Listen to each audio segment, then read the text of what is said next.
안녕하세요. 오늘은 40대에서 70대 사이, 이른바 중년 이후 시기에 갑자기 찾아오는 우울감과 무기력의 원인에 대해 깊이 이야기해 보겠습니다. 많은 분들이 단순히 나이가 들어서 나타나는 자연스러운 변화라고 생각하지만 의학적 관점에서 보면 다양한 요인이 얽혀 있는 복합적인 상태입니다. 특히 신체적인 건강 변화, 호르몬 불균형, 사회적 환경 변화, 그리고 심리적 요인들이 서로 영향을 주고받으며 나타납니다. 첫째, 호르몬 변화입니다.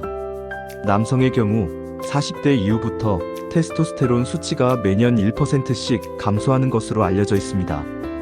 테스토스테론은 단순히 성기능뿐 아니라 에너지 대사, 근육 유지, 뇌의 도파민 시스템에도 영향을 미칩니다. 테스토스테론이 줄어들면 의욕 저하, 집중력 감소, 피로감, 우울감이 나타날 가능성이 커집니다. 여성의 경우에는 폐경 이후 에스트로겐 수치가 급격히 떨어지면서 비슷한 무기력과 우울 증상이 나타날 수 있습니다.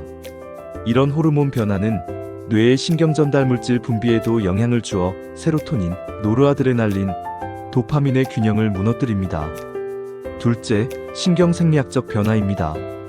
나이가 들면 뇌의 해마와 전두엽 기능이 서서히 감소하는데 이는 기억력 저하와 함께 정서 조절 능력에도 영향을 미칩니다. 최근 하버드 의과대학의 연구에 따르면 중년 이후 우울증 환자의 뇌 영상을 분석했을 때 해마 용적이 평균보다 4% 이상 줄어든 경우가 많았습니다. 이는 단순한 기분 문제가 아니라 뇌 구조 자체가 변하면서 정서적 회복 탄력성이 떨어진다는 것을 보여줍니다. 셋째, 만성질환의 영향입니다. 고혈압, 당뇨병, 고지혈증, 심혈관 질환 같은 만성질환은 중년 이후 급격히 증가합니다. 이런 질환은 혈액순환과 대사 기능을 떨어뜨릴 뿐 아니라 약물 부작용과 생활제약을 통해 심리적 스트레스를 유발합니다.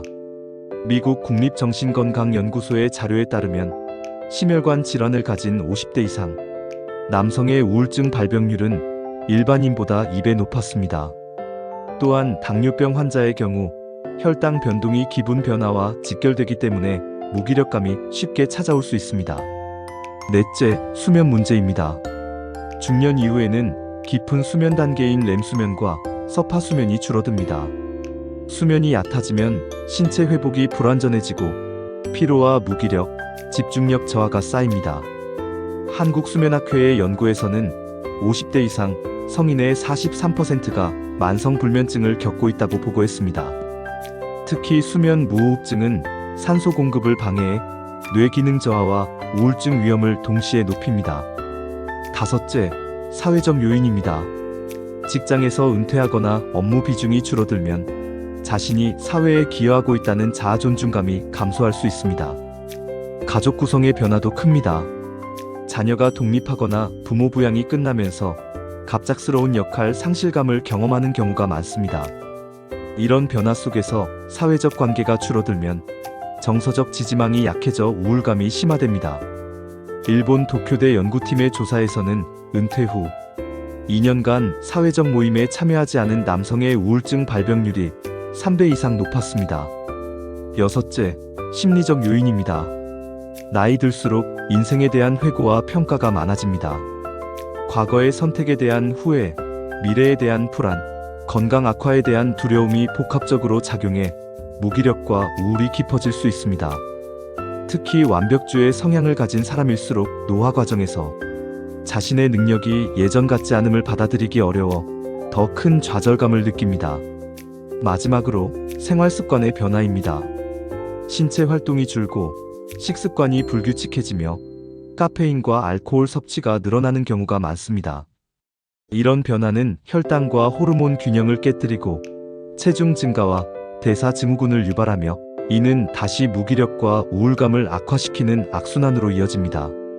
정리하면 중년 우울증과 무기력은 단일 원인이 아니라 신체적, 심리적, 사회적 요인이 복합적으로 얽힌 결과입니다.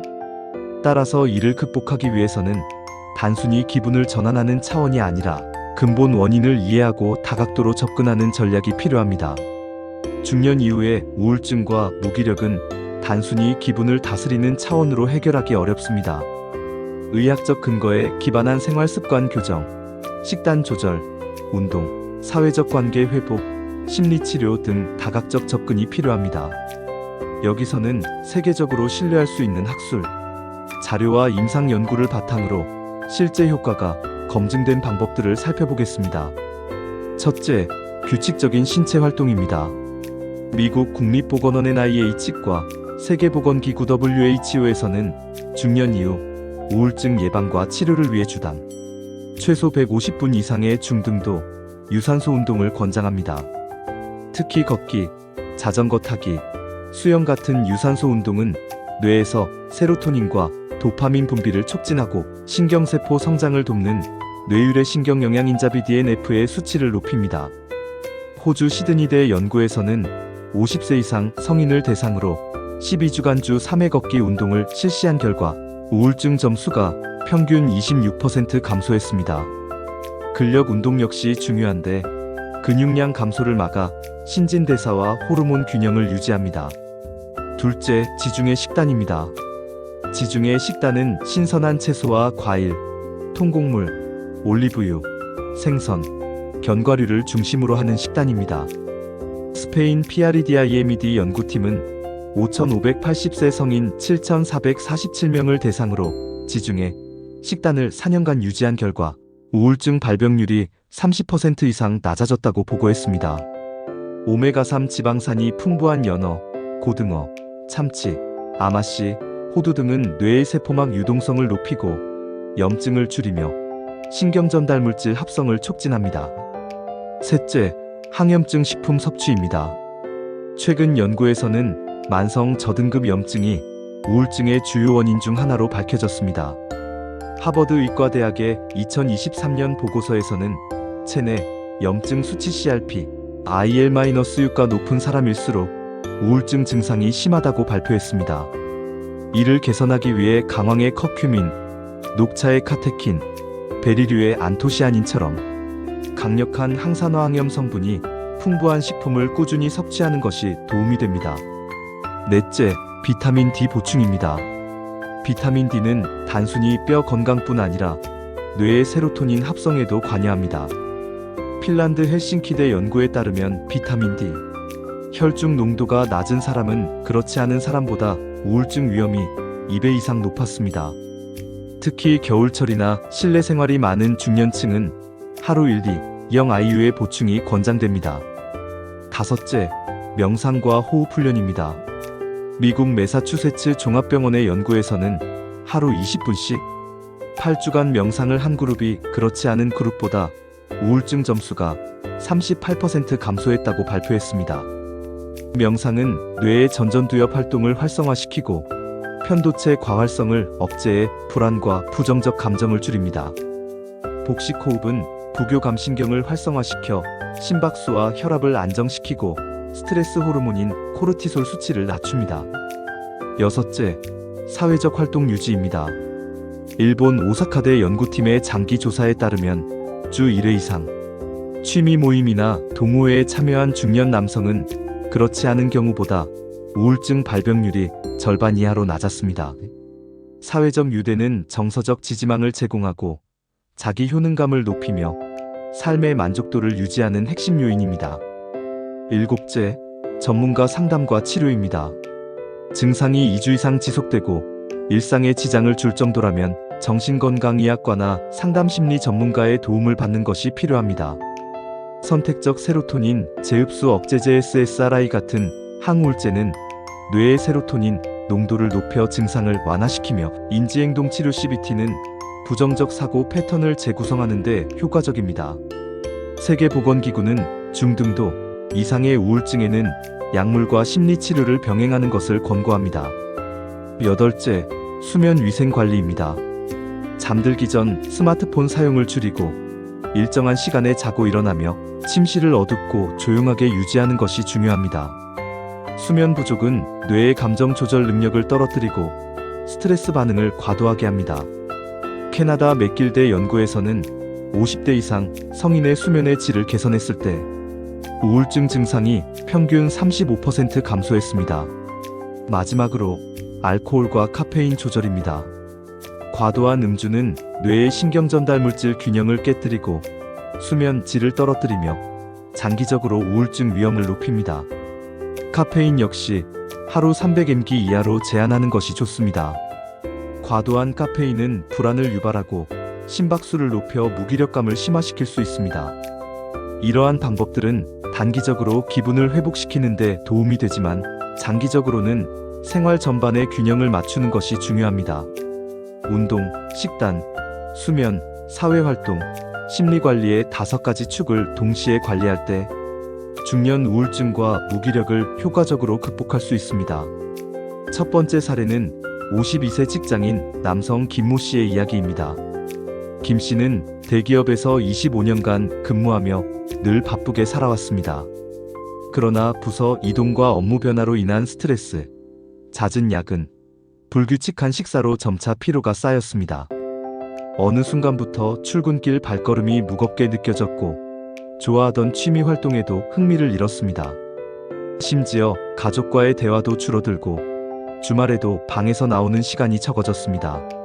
이런 변화는 단순한 피로라고 생각했지만 결국 회사 건강검진에서 우울증 선별검사 점수가 높게 나왔습니다.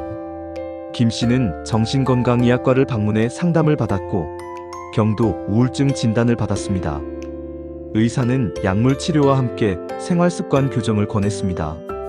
김 씨는 하루 30분 걷기 운동을 시작했고 주말에는 아내와 함께 동네 산책을 하기로 했습니다. 또 아침에 단백질과 채소를 포함한 식사를 하도록 식단을 바꿨습니다. 3개월이 지나자 그는 다시 취미로 사진을 찍기 시작했고 회사 동호회 활동에도 참여하게 되었습니다. 정기적인 운동과 식단 개선, 사회적 활동이 그의 무기력과 우울감을 서서히 줄였습니다. 두 번째 사례는 47세 여성 박모 씨입니다. 박 씨는 3년 전 폐경이 시작된 이후 잦은 불면증과 피로, 이유 없는 눈물이 늘었습니다. 가정에서는 2 자녀가 대학에 진학하며 집을 떠났고 하루 종일 집에 있는 시간이 많아졌습니다. 그녀는 하루 일과가 단조롭게 반복되면서 점점 의욕을 잃고 자신이 무가치하다고 느끼기 시작했습니다. 건강검진에서는 특별한 질병이 없었지만 우울증 척도 검사에서 중등도 우울증으로 나타났습니다. 박 씨는 지역 보건소에서 진행하는 중년 여성 건강 프로그램에 참여했습니다. 주 2회 요가와 스트레칭 수업, 주 1회 미술 치료 프로그램이 포함된 과정이었습니다. 처음에는 사람들과 어울리는 것이 부담스러웠지만 점차 새로운 사람들과 대화를 나누며 마음이 열렸습니다. 프로그램이 끝날 무렵 그녀는 웃음이 늘었고 수면의 질도 좋아졌습니다.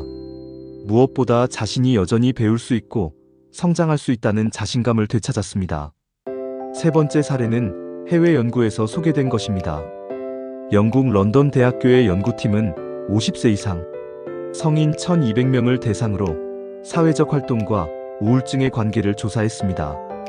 그중 매주 2회 이상 봉사활동이나 지역 모임에 참여한 사람들은 그렇지 않은 사람들보다 우울증 발병률이 40% 낮았습니다. 특히 혼자 사는 노년층에서 이런 효과가 더 컸습니다. 연구에 참여한 한 남성은 은퇴 후 봉사활동을 시작하며 삶의 목적을 되찾았다고 말했습니다. 네 번째 사례는 가상의 인물 정모 씨입니다. 정 씨는 60세로 은퇴 후 건강에 대한 관심이 줄어들며 체중이 8kg 늘었고 혈압이 높아졌습니다. 그는 TV 앞에 앉아 하루를 보내는 경우가 많아졌고 점점 무기력해졌습니다. 그러나 우연히 친구의 권유로 지역 헬스클럽에서 실버 요가 수업에 참여하게 되었습니다. 처음에는 간단한 동작조차 힘들었지만 한 달이 지나자 몸이 가벼워지고 잠도 잘 오기 시작했습니다. 운동을 하면서 새로운 사람들을 만나고 함께 식사하며 교류하는 시간이 늘었습니다. 6개월 후 그는 혈압이 안정되고 우울감이 거의 사라졌습니다. 다섯 번째 사례는 미국 하버드 의과대학에서 진행한 임상 연구입니다. 연구팀은 50세 이상 우울증 환자 80명을 두 그룹으로 나눠 한 그룹에는 지중해 식단과 걷기 운동을, 다른 그룹에는 일반적인 생활을 유지하도록 했습니다. 12주 후 지중해 식단과 운동을 병행한 그룹의 우울증 점수는 평균 45% 감소했으며 무기력감 역시 크게 줄었습니다. 참가자들은 식단 조절과 운동이 단순한 신체 건강뿐 아니라 정신 건강에도 큰 변화를 가져왔다고 보고했습니다. 여섯 번째 사례는 한국에서 진행된 연구입니다. 서울대 보건대학원 연구팀은 중년층 500명을 대상으로 스트레스 관리 프로그램을 시행했습니다. 이 프로그램에는 명상, 호흡법, 감정일기 쓰기가 포함되었습니다. 참가자들은 8주 우울감과 불안 수준이 유의미하게 감소했으며 특히 감정일기를 꾸준히 쓴 사람들은 자기 이해와 감정 조절 능력이 크게 향상되었습니다. 마지막으로 이러한 사례들이 공통적으로 보여주는 점은 생활습관 변화, 사회적 관계 유지, 자기 관리의 중요성입니다. 약물 치료가 필요할 수도 있지만 대부분의 중년 우울증과 무기력은 생활 전반의 조율을 통해 상당 부분 개선할 수 있습니다. 운동, 식단, 수면, 취미 활동, 명상과 같은 간단한 변화가 쌓이면 삶의 질이 눈에 띄게 향상됩니다. 중년 이후의 우울증과 무기력은 단순한 심리 문제를 넘어서 호르몬 변화, 신경 전달 물질 불균형, 신체 기능 저하 등 여러 요인이 복합적으로 작용합니다. 이를 효과적으로 극복하려면 하루의 흐름 속에 심리, 신체, 사회적 회복을 모두 포함한 루틴을 만드는 것이 중요합니다. 여기서는 국제학술지와 임상연구에서 검증된 요소들을 통합해 실제 적용 가능한 하루 계획을 제시합니다. 아침 루틴. 아침은 하루의 컨디션을 좌우하는 가장 중요한 시간대입니다. 기상 직후 커튼을 열어 햇빛을 받는 것은 뇌의 시상하부를 자극해 멜라토닌 분비를 억제하고 세로토닌 합성을 촉진합니다. 호주 모나시대 연구에서는 매일 아침 20분간 햇볕을 쬐은 사람들의 우울 증상이 30% 이상 감소했다고 보고했습니다. 기상 후 5분간 가벼운 스트레칭과 심호흡을 통해 몸을 깨우고 심장 박동을 안정시키는 것이 좋습니다. 물 한 컵을 마셔 수분을 보충하고 아침 식사로는 단백질과 복합 탄수화물이 포함된 메뉴를 권장합니다. 달걀, 그릭 요거트, 귀리, 견과류, 과일을 조합하면 혈당이 안정되고 오전 내내 집중력이 유지됩니다. 오전 활동. 오전 시간대에는 두뇌 활동이 왕성하므로 계획적인 일 처리나 학습 활동을 배치하는 것이 좋습니다. 이때 5060분 집중 후 510분 휴식을 취하면 피로 누적을 줄일 수 있습니다. 짧은 산책이나 창가에서의 심호흡은 뇌에 산소 공급을 늘려 기분을 안정시킵니다.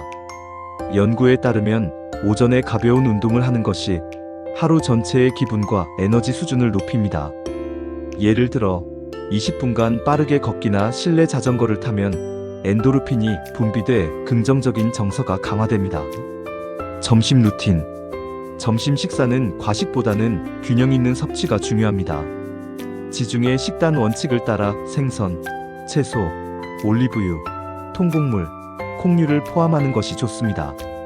일본 규슈대 연구팀은 오메가3 지방산을 충분히 섭취한 중년층에서 우울증 발병률이 낮았다고 보고했습니다. 점심 후에는 1015분 가벼운 산책이 소화를 돕고 혈당 급상승을 방지합니다. 햇볕을 쬐면 비타민 D 합성에도 도움이 됩니다. 오후 활동. 오후에는 에너지가 떨어질 수 있으므로 간단한 신체 활동을 배치해 기분을 전환합니다. 예를 들어 사무실 복도 걷기, 계단 오르기, 스트레칭 등을 추천합니다. 카페인은 오후 2시 이후에는 피하는 것이 좋습니다. 늦은 시간의 카페인 섭취는 수면질을 저하시켜 우울감과 무기력을 악화시킬 수 있습니다. 저녁 루틴. 퇴근 후 또는 하루 일과가 끝난 뒤에는 몸과 마음을 풀어주는 활동을 합니다. 요가, 명상, 독서, 음악 감상, 취미 생활이 좋습니다. 미국 예일대 연구팀은 하루 20분 명상이 스트레스 호르몬 코르티솔을 유의미하게 낮춘다고 발표했습니다. 저녁 식사는 과식하지 않고 가벼운 단백질과 채소 위주로 합니다. 지나친 탄수화물 섭취는 혈당 변동을 크게 해 기분 변화를 유발할 수 있습니다. 취침 전. 잠들기 전 1시간은 전자기기 사용을 줄이고 조명을 낮춰 수면 호르몬 멜라토닌 분비를 촉진합니다. 가벼운 스트레칭이나 따뜻한 물로 샤워를 하면 체온이 서서히 떨어지며 수면 유도가 쉬워집니다. 수면은 하루 78시간을 목표로 하고 일정한 기상 취침 시간을 유지합니다. 캐나다 맥길대 연구에 따르면 수면 리듬이 일정한 사람들은 그렇지 않은 사람들보다 우울증 위험이 35% 낮았습니다. 결론적으로 루틴을 만들 때 중요한 것은 무리하지 않는 것입니다. 하루아침에 모든 습관을 바꾸기보다 한두 가지씩 실천하며 점진적으로 확장하는 것이 장기적인 성공의 비결입니다. 감사합니다.